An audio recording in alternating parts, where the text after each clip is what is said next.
రేపు సాయంత్రం 4 గంటలకు తెలంగాణ ఏపీ ముఖ్యమంత్రుల భేటీ జరగనుంది. 2 రాష్ట్రాల ముఖ్యమంత్రుల భేటీకి ప్రజాభవన్లో ఏర్పాట్లు జరుగుతున్నాయి. విభజన సమస్యల పరిష్కారంపై ఇరు రాష్ట్రాల ముఖ్యమంత్రులు చర్చించనున్నారు. ముఖ్యంగా షెడ్యూల్ 9, 10లలో సంస్థల విభజనపై చర్చించే అవకాశం ఉన్నట్లుగా తెలుస్తోంది. అలాగే విద్యుత్ బకాయిలపైన చర్చించనున్నారు. వైఎస్ఆర్సీపీ అధినేత వైఎస్ జగన్ కు పలువురు వైఎస్ఆర్సీపీ నాయకులు కలిశారు. ముద్రగడ పద్మనాభం, కాసు మహేష్ రెడ్డితో పాటు పలువురు ముఖ్య నాయకులు వైఎస్ జగన్ తాడేపల్లిలో క్యాంప్ కార్యాలయంలో కలిశారు. పట్టిసీమ ఎత్తిపోతల పథకంలో లీకేజీలు అధికారుల డొల్లతనాన్ని బయటపెడుతున్నాయి. మోటార్ల నుంచి డెలివరీ పాయింట్ కు వెళ్లే పైప్ లైన్ లీక్ అయింది. వాల్ ప్లేట్ ఊడిపోవడంతో నీరంతా వృధాగా పోతోంది. 15 మోటార్లు ఆన్ చేసి 8 పంపుల ద్వారా 5250 క్యూసెక్కుల కృష్ణా డెల్టాకు విడుదల చేశారు అధికారులు. కృష్ణారావుపేట సమీపంలో ఎయిర్ బాల్స్ నుంచి భారీగా నీరు లీక్ అవుతోంది. ఆమ్ ఆద్మీ పార్టీ జాతీయ కన్వీనర్ ఢిల్లీ ముఖ్యమంత్రి అరవింద్ కేజ్రీవాల్ కు ఢిల్లీ హైకోర్టులో ఊరట దక్కలేదు. లిక్కర్ పాలసీ స్కామ్ కు సంబంధించి సిబిఐ కేసులో కేజ్రీవాల్ దాఖలు చేసిన బెయిల్ పిటిషన్ పై విచారణ వాయిదా పడింది.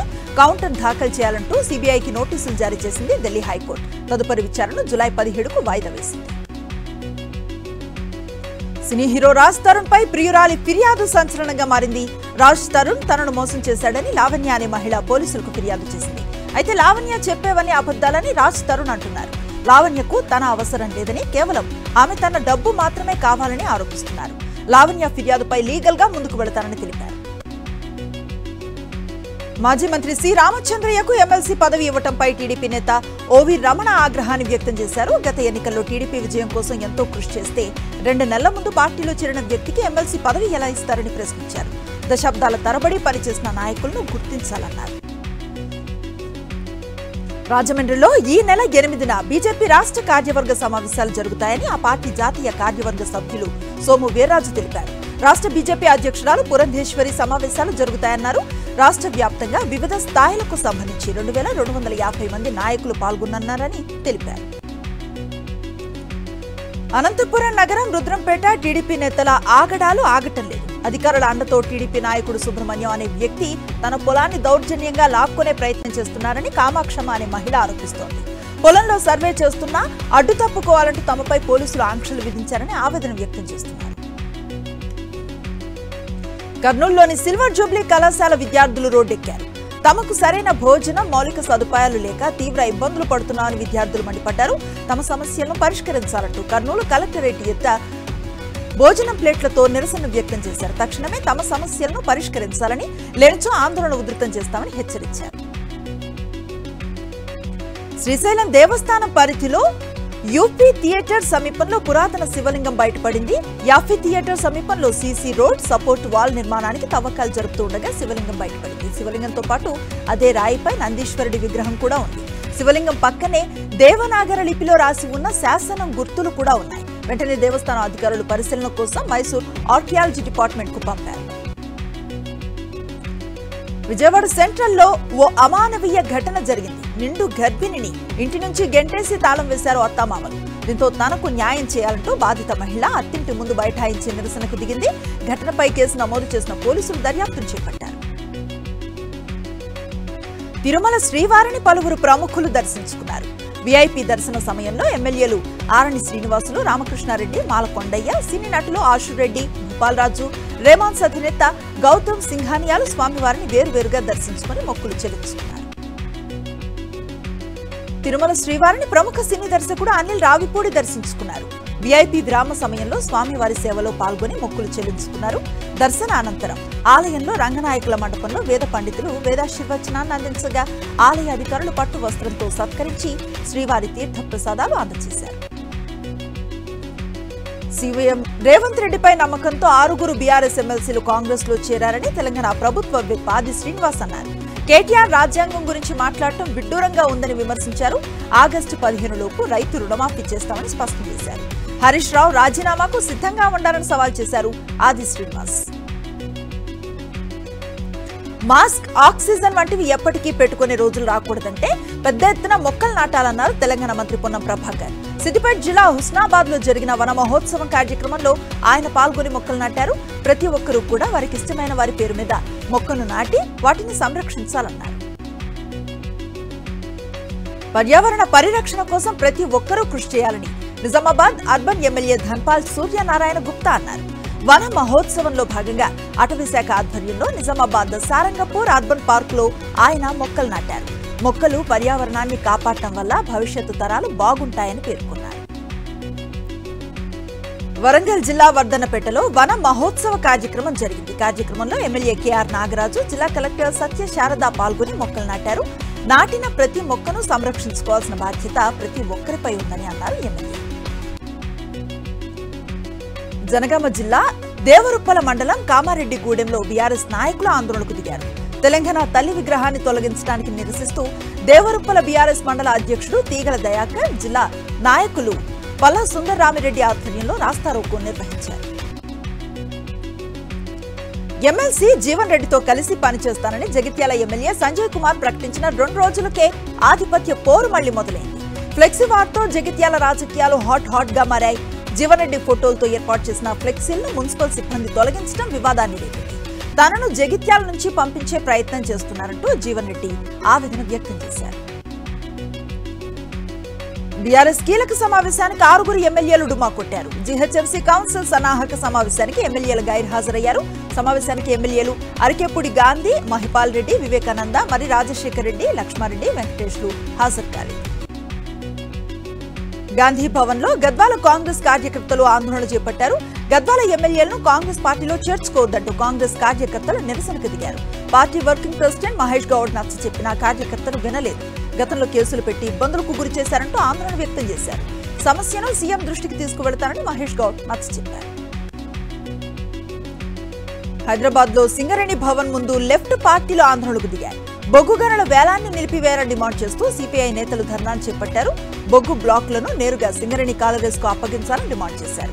వేలాన్ని ఆపే వరకు పోరాటాన్ని కొనసాగిస్తామని హెచ్చరించారు. సూర్యాపేట జిల్లా కలెక్టరేట్ ఎదుట ధర్నాకు వామపక్ష పార్టీలు ఆందోళనకు దిగాయి. సింగరేణి బొగ్గు గనుల వేలాన్ని ఆపడంతో పాటు నీట్ పరీక్షా పత్రాల లీకేజీ బాధ్యులపై చర్యలు తీసుకోవాలని డిమాండ్ చేశారు. లేకపోతే ఆందోళన ఉధృతం చేస్తామని హెచ్చరించారు. బొగ్గు బ్లాక్ల వేలాన్ని రద్దు చేసి సింగరేణి సంస్థకే కేటాయించాలని డిమాండ్ చేస్తూ కరీంనగర్ కలెక్టరేట్ ముందు వామపక్ష పార్టీలు ధర్నాను నిర్వహించాయి. సింగరేణి భవిష్యత్తు ఉండాలంటే తక్షణమే టెండర్లను ఆపేయాలన్నారు. తెలంగాణ ప్రజల ఆకాంక్షలను తుంగలో తొక్కితే ప్రజలు తప్పకుండా గుణపాఠం చెప్తారని సిపిఐ పార్టీ జాతీయ సభ్యుడు చాడా వెంకటరెడ్డి అన్నారు. వనపర్తి జిల్లా పానగల్లో సిపిఎం పార్టీ ఏఐటియుసి నాయకులు గ్రామ పంచాయతీ సిబ్బందితో కలిసి ధర్నాను చేపట్టారు. పెండింగ్ లో ఉన్న గ్రామ పంచాయతీ కార్మికుల జీతాలను చెల్లించాలని డిమాండ్ చేస్తూ భారీ ర్యాలీని నిర్వహించారు.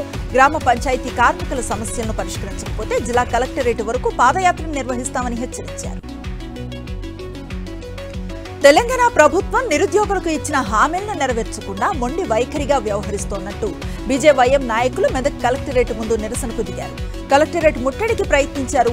అడ్డుకున్న పోలీసులు బీజేవైఎం నాయకులను అరెస్టు చేసి పోలీస్ స్టేషన్ కు తరలించారు. నిరుద్యోగుల కోసం పోరాటం చేస్తూ ఉంటే అరెస్టు చేయడం సరికాదని మండిపడ్డారు బీజేవైఎం నాయకులు. వరంగల్లో పాలిటెక్నిక్ కళాశాల ముందు ఏబీవీపీ విద్యార్థి సంఘాలు ధర్నాకు దిగాయి. పెండింగ్ లో ఉన్న ఫీజు రియంబర్స్మెంట్ ను ప్రభుత్వం వెంటనే విడుదల చేయాలని డిమాండ్ చేశారు. విద్యార్థుల భవిష్యత్తుపై ప్రభుత్వం పట్టింపు లేకుండా వ్యవహరిస్తోందని మండిపడ్డారు. తక్షణమే ఫీజు రియంబర్స్మెంట్ విడుదల చేయాలని, లేనిచో సమ్మెను చేపడతామని హెచ్చరించారు. మంచిర్యాల జిల్లా చెన్నూరులో పోలీసులు స్పెషల్ డ్రైవ్ నిర్వహించారు. పట్టుబడ్డ బైకర్లకు పోలీస్ స్టేషన్ లో కౌన్సిలింగ్ ఇచ్చారు. స్పెషల్ డ్రైవ్ లో భాగంగా రోడ్డు భద్రతా నియమాలు, ట్రాఫిక్ నిబంధనలు ఉల్లంఘించిన వారిపై కేసులు నమోదు చేయడంతో పాటు జరిమానాలు విధిస్తున్నామన్నారు. నిజామాబాద్ జిల్లాలో డెంగ్యూ పంజా విసురుతోంది. జ్వర బాధితులు క్రమంగా పెరుగుతున్నారు. జ్వరాల నేపథ్యంలో వైద్య ఆరోగ్య శాఖ అధికారులు అప్రమత్తం అయ్యారు. స్పెషల్ డ్రైవ్ ను చేపట్టారు. ఇంటింటా సర్వే చేస్తున్నారు. జ్వర బాధితులను గుర్తిస్తున్నారు. వరంగల్లోని భద్రకాళి అమ్మవారి శాకాంబరి మహోత్సవాలకు అన్ని ఏర్పాట్లు పూర్తయ్యాయి. రేపటి నుంచి 21వ తేదీ వరకు మహోత్సవాలు జరగనున్నాయి. అమ్మవారికి సహస్ర కలశాభిషేకంతో మహోత్సవాలను ప్రారంభిస్తారు. ఉత్సవాలకు తరలివచ్చే భక్తుల కోసం ఏర్పాట్లు చేశామన్నారు అధికారులు. భద్రాద్రి కొత్తగూడెం జిల్లా అశ్వరావుపేట ఖమ్మం హైవేలో ఓ ట్యాంకర్ బోల్తా పడింది. కాకినాడ నుంచి హైదరాబాద్ కు వస్తూ ఉన్న ట్యాంకర్ ఎదురుగా వచ్చే వాహనాన్ని తప్పించబోయి అదుపు తప్పి రోడ్డు పక్కనున్న అరటి తోటలోకి దూసుకువెళ్లింది. దీంతో ట్యాంకర్ లో ఆయిల్ అంతా నేలపాలైంది. గమనించిన స్థానికులు గిన్నెలు, డబ్బాలతో నూనె కోసం ఎగబడ్డారు.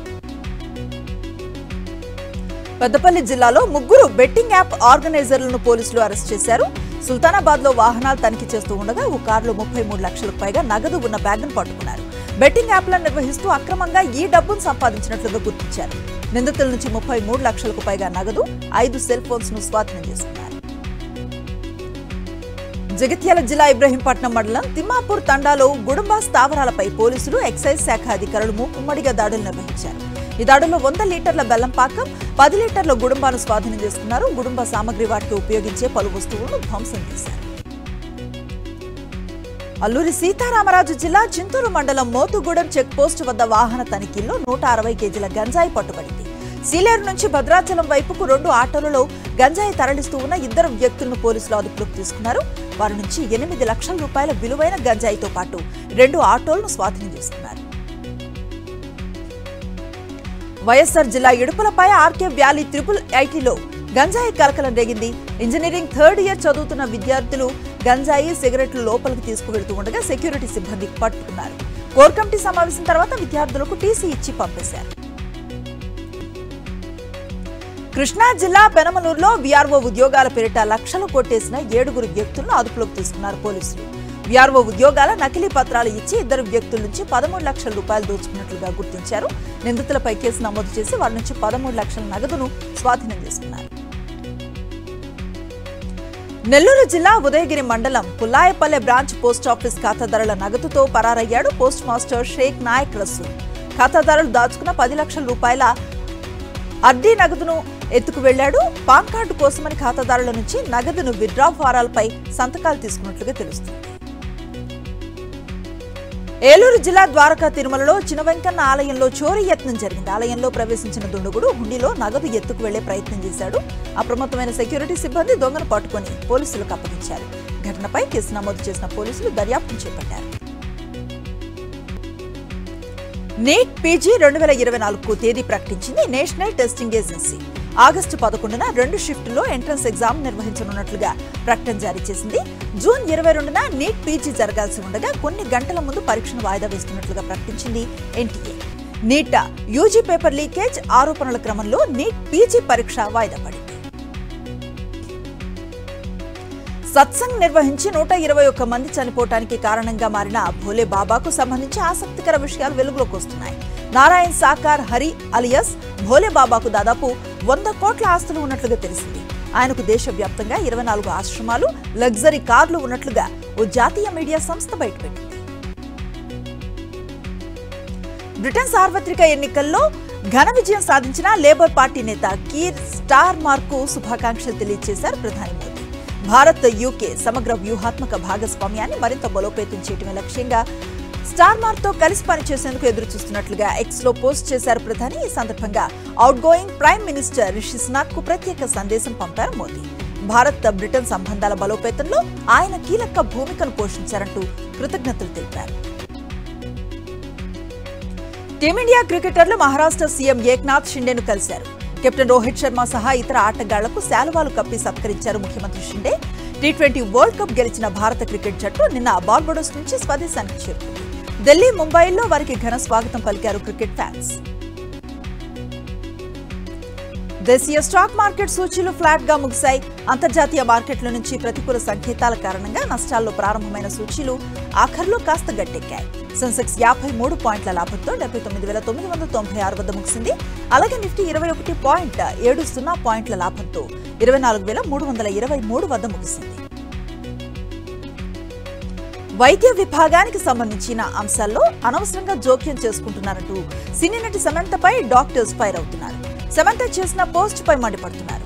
అనవసర మందులు వాడకుండా నెబ్యులైజర్ నుంచి హైడ్రోజన్ పెరాక్సైడ్ వరకు వాడి వైరస్ ను దూరం చేసుకున్నట్టు సమంత ఓ పోస్ట్ చేశారు. ఇది సామాజిక మాధ్యమాల్లో వైరల్ గా మారింది. సమంత పోస్ట్ ను పలువురు వైద్యులు తీవ్రంగా ఖండిస్తున్నారు.